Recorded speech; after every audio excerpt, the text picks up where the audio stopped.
ವೀಕ್ಷಕರೇ, ಬಿಹಾರ ರಾಜಕಾರಣದಲ್ಲಿ ಯಾರು ಊಹಿಸದ ಅಚ್ಚರಿ ಬೆಳವಣಿಗೆ ಸಂಭವಿಸಿದೆ. ನಿರಂತರವಾಗಿ ಮೈತ್ರಿಗಳನ್ನ ಬದಲಾಯಿಸುತ್ತಲೇ ಮುಖ್ಯಮಂತ್ರಿ ಕುರ್ಚಿಯನ್ನ ಭದ್ರವಾಗಿ ಹಿಡಿದುಕೊಂಡಿದ್ದ ಶುಹಾಸನ್ ಬಾಬು ಖ್ಯಾತಿಯ ನಿತೀಶ್ ಕುಮಾರ್ ಇದೀಗ ತಮ್ಮ ಸಿಎಂ ಸ್ಥಾನಕ್ಕೆ ವಿದಾಯ ಹೇಳಿ ರಾಜ್ಯಸಭೆ ಪ್ರವೇಶಿಸಲು ಸಜ್ಜಾಗಿದ್ದಾರೆ.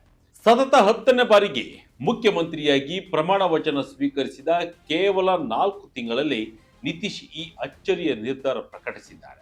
ಮೇಲ್ನೋಟಕ್ಕೆ ಇದೊಂದು ಸಾಮಾನ್ಯ ಅಧಿಕಾರ ಹಸ್ತಾಂತರದಂತೆ ಕಂಡರೂ ಇದರ ಒಳಗಿರುವ ರಾಜಕೀಯ ಲೆಕ್ಕಾಚಾರಗಳು ಬಹಳ ಆಳವಾಗಿವೆ. ಬಿಜೆಪಿಯಲ್ಲಿ ಅತ್ಯಂತ ಚಾಣಾಕ್ಷತನವನ್ನ ಪ್ರದರ್ಶಿಸಿದೆ.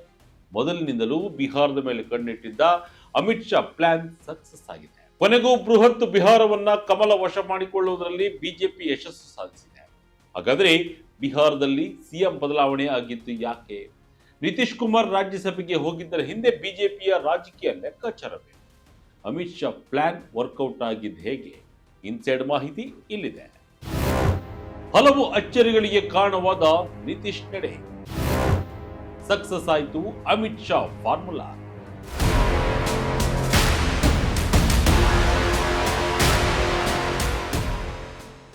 ಎಸ್, ಕಳೆದ ಬಾರಿ ಎಲೆಕ್ಷನ್ ನಲ್ಲಿ ಎನ್ಡಿಎ ಮೈತ್ರಿಕೂಟ 243 ಸ್ಥಾನಗಳ ಪೈಕಿ ಬರೋಬ್ಬರಿ 202 ಸ್ಥಾನಗಳನ್ನು ಗೆದ್ದು ಬೀಗಿತ್ತು.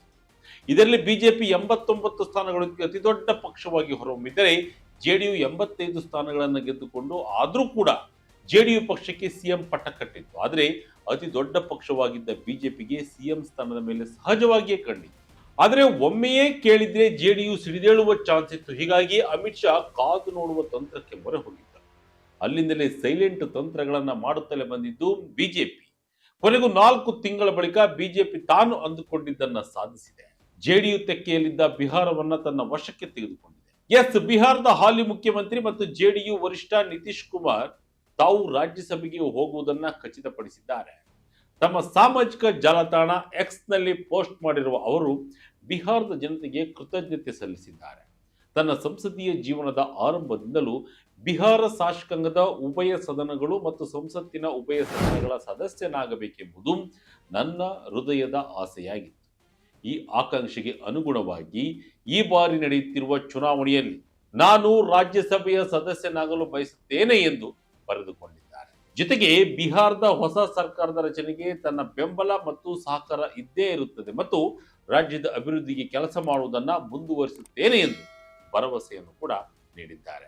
ವಿಶೇಷವೆಂದರೆ ಇದೇ ವೇಳೆ ಬಿಜೆಪಿಯ ರಾಷ್ಟ್ರೀಯ ನಾಯಕ ನಿತಿನ್ ನವೀನ್ ಕೂಡ ರಾಜ್ಯಸಭೆಗೆ ನಾಮಪತ್ರ ಸಲ್ಲಿಸಿದ್ದು, ಇದೇ ಸಂದರ್ಭದಲ್ಲಿ ಖುದ್ದು ಕೇಂದ್ರ ಸಚಿವ ಅಮಿತ್ ಶಾ ಪಾಟ್ನಾಗೆ ಆಗಮಿಸಿ ಹಾಜರಿರುತ್ತಾರೆ. ಇದು ಈ ರಾಜಕೀಯ ಬದಲಾವಣೆಯ ತೀವ್ರತೆಯನ್ನ ಮತ್ತಷ್ಟು ಹೆಚ್ಚಿಸಿದೆ.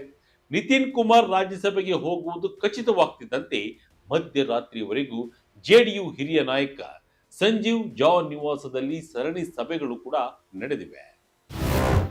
ಬಿಹಾರಕ್ಕೆ ಬಿಜೆಪಿಯ ಬಾಸ್ ಯಾರಾಗ್ತಾರೆ? ಬಿಹಾರದ ಮುಖ್ಯಮಂತ್ರಿ ಸ್ಥಾನದಿಂದ ಕೆಳಗಿಳಿಯುವುದು ಬಹುತೇಕ ಖಚಿತವಾಗ್ತಿದ್ದಂತೆ ಉತ್ತರಾಧಿಕಾರಿಯ ಚರ್ಚೆ ಜೋರಾಗಿದೆ. ರಾಜಕೀಯ ಪಡಸಾಲೆಯಲ್ಲಿ ಕೇಳಿಬರುತ್ತಿರುವ ಅತಿ ದೊಡ್ಡ ಸುದ್ದಿ ಎಂದರೆ ಇದೇ ಮೊದಲ ಬಾರಿಗೆ ಬಿಹಾರದಲ್ಲಿ ಬಿಜೆಪಿ ತನ್ನ ನಾಯಕನೊಬ್ಬನನ್ನ ಮುಖ್ಯಮಂತ್ರಿಯನ್ನಾಗಿ ಮಾಡಲಿದೆ ಎಂಬುದು. ಸದ್ಯ ಸಾಮ್ರಾಟ್ ಬಿಜೆಪಿ ಪಡಸಾಲೆಯಿಂದ ಬಲವಾಗಿ ಕೇಳಿ ಬರ್ತಾ ಇದೆ. ಹೌದು, ಹಿಂದಿ ಭಾಷಿಕ ರಾಜ್ಯಗಳ ಪೈಕಿ ಬಿಹಾರ ಒಂದರಲ್ಲೇ ಬಿಜೆಪಿ ಇದುವರೆಗೆ ತನ್ನ ಸ್ವಂತ ಮುಖ್ಯಮಂತ್ರಿಯನ್ನ ಹೊಂದಿರಲಿಲ್ಲ. ಈಗ ಆ ಕೊರತೆ ನೀಗುವ ಕಾಲ ಸನ್ನಿಹಿತವಾಗಿದೆ. ಇದೆಲ್ಲದರ ನಡುವೆ ಇದುವರೆಗೂ ರಾಜಕೀಯದಿಂದ ದೂರವೇ ಉಳಿದಿದ್ದ ನಿತೀಶ್ ಕುಮಾರ್ ಅವರ ಪುತ್ರ ನಿಶಾಂತ್ ಕುಮಾರ್ ಅವರು ರಾಜಕೀಯಕ್ಕೆ ಎಂಟ್ರಿ ಕೊಡಲಿದ್ದಾರೆ ಮತ್ತು ಅವರನ್ನ ಬಿಹಾರದ ಡಿಸಿಎಂ ಆಗಿ ಮಾಡಬಹುದು ಎಂಬ ಬಲವಾದ ಮಾತುಗಳು ಕೇಳಿ ಬರುತ್ತಿವೆ. ಪ್ರಸ್ತುತ ಬಿಹಾರದಲ್ಲಿ 3 ರೀತಿಯ ರಾಜಕೀಯ ಸನ್ನಿವೇಶಗಳು ಗೋಚರಿಸುತ್ತಿವೆ. ಮೊದಲನೇದು, ನಿತೀಶ್ ಕುಮಾರ್ ರಾಜ್ಯಸಭೆಗೆ ಹೋಗುವುದು, ಅವರ ಪುತ್ರ ನಿಶಾಂತ್ಗೆ ಡಿಸಿಎಂ ಪಟ್ಟ ಕಟ್ಟುವುದು ಮತ್ತು ಬಿಜೆಪಿ ಮುಖ್ಯಮಂತ್ರಿ ಕುರ್ಚಿಯನ್ನ ತನ್ನದಾಗಿಸಿಕೊಳ್ಳುವುದು. ಎರಡನೇದು, ನಿತೀಶ್ ಬದಲಿಗೆ ಅವರ ಮಗ ನಿಶಾಂತ್ ಕುಮಾರ್ ಅವರನ್ನೇ ರಾಜ್ಯಸಭೆಗೆ ಕಳುಹಿಸಿ ರಾಜಕೀಯ ಪ್ರವೇಶ ಮಾಡಿಸುವುದು. ಮೂರನೇದು, ರಾಜ್ಯಸಭೆ ಚುನಾವಣೆಯ ವಿಚಾರದಲ್ಲಿ ರಾಮನಾಥ್ ಠಾಕೂರ್ ಅವರ ನಂತರ ಮತ್ತೊಂದು ಹೆಸರಿನ ಬಗ್ಗೆ ಜೆಡಿಯೊಳಗೆ ಸಹಮತ ಮೂಡದಿರುವುದು ಈ ಗೊಂದಲಗಳಿಗೆ ಕಾರಣವಾಗಿರಬಹುದು.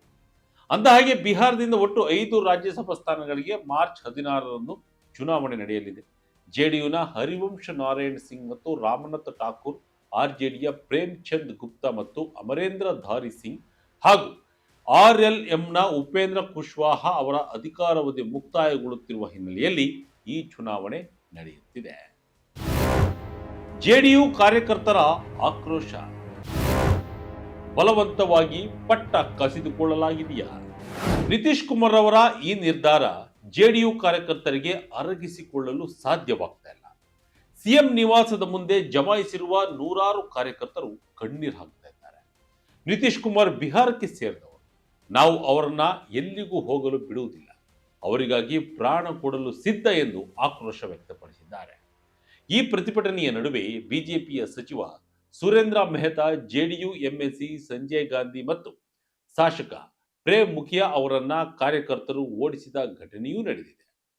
ಇನ್ನೊಂದೆಡೆ ಈ ಬೆಳವಣಿಗೆ ವಿರೋಧ ಪಕ್ಷಗಳಿಗೆ ದೊಡ್ಡ ಅಸ್ತ್ರವನ್ನು ನೀಡಿದೆ. ಆರ್ಜೆಡಿ ವಕ್ತಾರ ಶಕ್ತಿ ಸಿಂಗ್ ಯಾದವ್ ಅವರು ಎಕ್ಸ್ನಲ್ಲಿ ತೀವ್ರ ವಾಗ್ದಾಳಿ ನಡೆಸಿದ್ದು, ಬಿಜೆಪಿ ಆಪರೇಷನ್ ಸೈಲೆಂಟ್ ಲೋಟಸ್ ನಡೆಸುವ ಮೂಲಕ ನಿತೀಶ್ ಕುಮಾರ್ ಅವರನ್ನ ಸಂಪೂರ್ಣವಾಗಿ ಸುತ್ತುವರೆದಿದೆ. ಬೆದರಿಕೆ ಹಾಕಿ ಅವರನ್ನ ಬಲವಂತವಾಗಿ ರಾಜ್ಯಸಭೆಗೆ ಕಳುಹಿಸಲಾಗುತ್ತಿದೆ. ನಾಳೆ ನಿತೀಶ್ ಸ್ವಇಚ್ಛೆಯಿಂದ ರಾಜೀನಾಮೆ ನೀಡಿದರು ಎಂಬ ಸುಳ್ಳು ನಿರೂಪಣೆ ಸೃಷ್ಟಿಸಲು ಬಿಜೆಪಿ ಯತ್ನಿಸುತ್ತಿದೆ. ಇದು ಬಿಹಾರದ ಇತಿಹಾಸದಲ್ಲಿ ಅತ್ಯಂತ ನಾಚಿಗೇಡಿನ ರಾಜಕೀಯ ಅಪಹರಣ ಎಂದಿದ್ದಾರೆ. ನಿತೀಶ್ ಕುಮಾರ್ ಅವರು ತಮಗೆ ಯಾವುದೇ ದಾರಿ ಕಾಣ್ತಾ ಇಲ್ಲ, ಅನಿವಾರ್ಯವಾಗಿ ನಾಮಪತ್ರ ಸಲ್ಲಿಸುತ್ತಿದ್ದೇನೆ ಎಂದು ತಮ್ಮ ಆಪ್ತರ ಬಳಿ ಹೇಳಿ ಕಣ್ಣೀರು ಹಾಕಿದ್ದಾರೆಂಬ ಗಂಭೀರ ಆರೋಪ ಮಾಡಿದ್ದಾರೆ. ಮತ್ತೊಂದೆಡೆ ನಾಯಕ ಪಪ್ಪು ಯಾದವ್ ಪ್ರತಿಕ್ರಿಯಿಸಿ, ನಿತೀಶ್ ಜಿ ಅವರನ್ನ ಸಿಎಂ ಮಾಡಲು ಜನಾದೇಶ ಬಂದಾಗ ಕೇವಲ 3 ತಿಂಗಳಲ್ಲಿ ಬಿಜೆಪಿ ಅದನ್ನೇಕೆ ಕಸಿದುಕೊಳ್ಳುತ್ತಿದೆ? ಈ ಜನಾದೇಶ ಅವಮಾನಕ್ಕೆ ಬಿಜೆಪಿ ಭಾರಿ ತಲೆ ತೆರಬೇಕಾಗುತ್ತೆ ಎಂದು ಗುಡುಗಿದ್ದಾರೆ. ಆದರೆ ಮಿತ್ರ ಪಕ್ಷದ ನಾಯಕ ಚಿರಾಗ್ ಪಾಸ್ವಾನ್ ಮಾತ್ರ ಈ ಎಲ್ಲ ಊಹಾಪೋಹಗಳನ್ನು ತಳ್ಳಿ ಹಾಕಿದ್ದು, ನಿತೀಶ್ ಎಲ್ಲೂ ಹೋಗ್ತಾ ಇಲ್ಲ, ಬಿಹಾರದಲ್ಲೇ ಡಬಲ್ ಇಂಜಿನ್ ಸರ್ಕಾರ ಅವರ ನೇತೃತ್ವದಲ್ಲೇ ನಡೆಯಲಿದೆ ಎಂದಿದ್ದಾರೆ. ವರ್ಕೌಟ್ ಆಯ್ತಾ ಬಿಜೆಪಿಯ ಮಾಸ್ಟರ್ ಪ್ಲಾನ್? ವೀಕ್ಷಕರೇ, ಮೇಲ್ನೋಟಕ್ಕೆ ಇದೊಂದು ಸಾಮಾನ್ಯ ಅಧಿಕಾರ ಹಸ್ತಾಂತರದಂತೆ ಕಂಡರೂ ಕೂಡ ಇದರ ಒಳಗಿರುವ ರಾಜಕೀಯ ಲೆಕ್ಕಾಚಾರಗಳು ಬಹಳ ಆಳವಾಗಿದೆ. ರಾಜಕೀಯ ಪಂಡಿತರು ಹೇಳುವ ಪ್ರಕಾರ ಬಿಜೆಪಿಗೆ ಬಿಹಾರದಲ್ಲಿ ನಿತೀಶ್ ಕುಮಾರ್ ಬೇಕಿತ್ತು, ಆದರೆ ಅದೇ ಸಮಯದಲ್ಲಿ ಅವರು ಬಿಜೆಪಿಯ ಸ್ವತಂತ್ರ ಬೆಳವಣಿಗೆಗೆ ಅಡ್ಡಿಯೂ ಆಗಿದೆ. ಯುಪಿ, ಮಧ್ಯಪ್ರದೇಶ, ರಾಜಸ್ಥಾನ, ಛತ್ತೀಸ್ಗಢ ಹೀಗೆ ಪ್ರಮುಖ ಎಲ್ಲ ಹಿಂದಿ ಭಾಷಿಕ ರಾಜ್ಯಗಳಲ್ಲಿ ತನ್ನದೇ ಸಿಎಂ ಹೊಂದಿರುವ ಬಿಜೆಪಿಗೆ ಬಿಹಾರ ಮಾತ್ರ ಕೊರತೆಯಾಗಿದೆ. ಇದೀಗ 89 ಶಾಸಕರನ್ನ ಹೊಂದಿರುವ ಬಿಜೆಪಿ ಅತ್ಯಂತ ಚಾಣಾಕ್ಷತನದಿಂದ ನಿತೀಶ್ ಕುಮಾರ್ ಅವರನ್ನ ರಾಷ್ಟ್ರ ರಾಜಕಾರಣಕ್ಕೆ ಕಳುಹಿಸಿ ಬಿಹಾರದ ಚುಕ್ಕಾಣಿಯನ್ನ ತನ್ನ ವಶಕ್ಕೆ ತೆಗೆದುಕೊಳ್ಳುವ ಮಾಸ್ಟರ್ ಪ್ಲಾನ್ ಮಾಡಿದೆ. ನಿತೀಶ್ ಕುಮಾರ್ ಅವರನ್ನ ಬಿಹಾರದ ರಾಜಕಾರಣದಲ್ಲಿ ಪಲ್ಟು ರಾಮ್ ಎಂದೇ ಕರೆಯಲಾಗುತ್ತದೆ. ಪದೇ ಪದೇ ಮೈತ್ರಿ ಬದಲಾಯಿಸುವ ಮೂಲಕ ಅವರ ವರ್ಚಸ್ಸು ಗಣನೀಯವಾಗಿ ಕುಸಿದಿದೆ. ಮುಂಬರುವ ದಿನಗಳಲ್ಲಿ ತಮಗೆ ಸಿಎಂ ಕುರ್ಚಿ ಉಳಿಸಿಕೊಳ್ಳಲು ಕಷ್ಟ ಎಂಬುದು ಅವರಿಗೆ ಅರಿವಾಗಿದೆ. ಹೀಗಾಗಿ ಅತ್ಯಂತ ಗೌರವಯುತವಾಗಿ ರಾಜ್ಯಸಭೆಯ ಮೂಲಕ ನಿರ್ಗಮಿಸುವ ಸೇಫ್ ಎಕ್ಸಿಟ್ ದಾರಿಯನ್ನ ಅವರು ಆವರಿಸಿಕೊಂಡಿದ್ದಾರೆ ಎನ್ನಲಾಗಿದೆ. ಇದುವರೆಗೂ ವಂಶಾವಳಿ ರಾಜಕಾರಣವನ್ನ ವಿರೋಧಿಸುತ್ತಿದ್ದ ನಿತೀಶ್ ಈಗ ತಮ್ಮ ರಾಜಕೀಯ ಸಂಧ್ಯಾ ಕಾಲದಲ್ಲಿ ಮಗ ನಿಶಾಂತ್ ಕುಮಾರ್ ಅವರನ್ನ ಮುಖ್ಯ ವಾಹಿನಿಗೆ ತರಲು ಮುಂದಾಗಿದ್ದಾರೆ.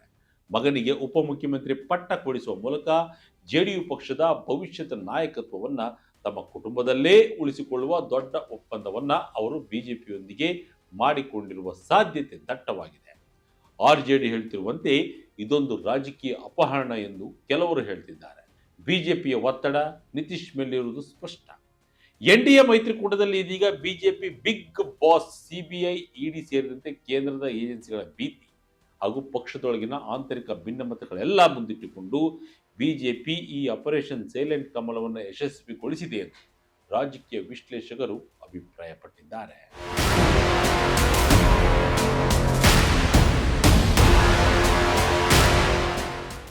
ಒಟ್ಟಿನಲ್ಲಿ ಬಿಹಾರದ ರಾಜಕೀಯ ಎಂಬ ಚೆಸ್ ಆಟದಲ್ಲಿ ಚಾಣಕ್ಯ ಅಮಿತ್ ಶಾ ಅವರು ತಮ್ಮ ಅತ್ಯಂತ ದೊಡ್ಡ ಮತ್ತು ನಿರ್ಣಾಯಕ ನಡೆಯನ್ನಿಟ್ಟಿದ್ದಾರೆ.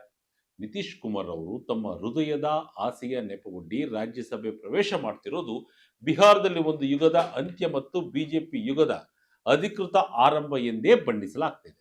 ಈ ಬೆಳವಣಿಗೆಯಿಂದ ಬಿಹಾರದ ರಾಜಕೀಯ ಏನೆಲ್ಲ ಘಟಿಸುತ್ತೆ, ಆರ್ಜೆಡಿ ನಾಯಕರ ಮುಂದಿನ ನಡೆ ಏನು ಎಂಬುದನ್ನ ಮುಂದಿನ ದಿನಗಳಲ್ಲಿ ಕಾದು ನೋಡಬೇಕಿದೆ. ಇದಾಗಿತ್ತು ಈ ಕ್ಷಣದ ಇಂಟ್ರೆಸ್ಟಿಂಗ್ ಸ್ಟೋರಿ. ಇದೇ ರೀತಿಯ ಸ್ಟೋರಿಗಾಗಿ Vijaya Karnataka website, YouTube page, Facebook page follow ಮಾಡ್ತಾ ಇರಿ. ಧನ್ಯವಾದಗಳು.